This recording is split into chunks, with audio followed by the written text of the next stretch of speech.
Hello and welcome. Now in this video, we're going to be discussing setting up your digital product for sale on your website.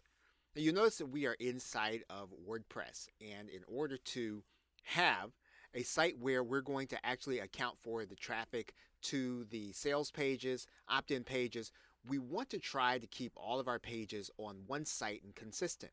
So if you don't have a plugin you're using, all you'll need to do is to install a plugin that is going to work site-wide in your WordPress website. Now, there are other ways for you to be able to sell your digital product using Google Analytics. You can actually use sites like Conversely or leadpages.net. What's important about both of these platforms is that you'll need to go the extra step of associating these platforms with an actual website. That way, you'll be able to track your funnels as well as your traffic.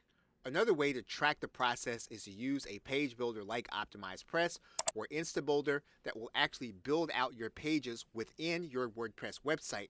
That way, all you'll really need to do is to place the code at the top of your website or to use the tracking section, which will allow you to track your pages site-wide. So for the sake of this course, we're going to create pages on one website.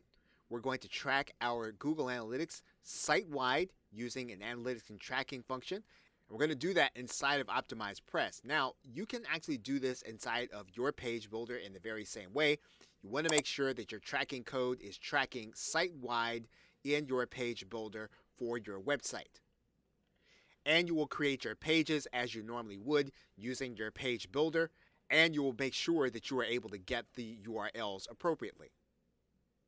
Okay, so with that, thanks, and I will see you in another video.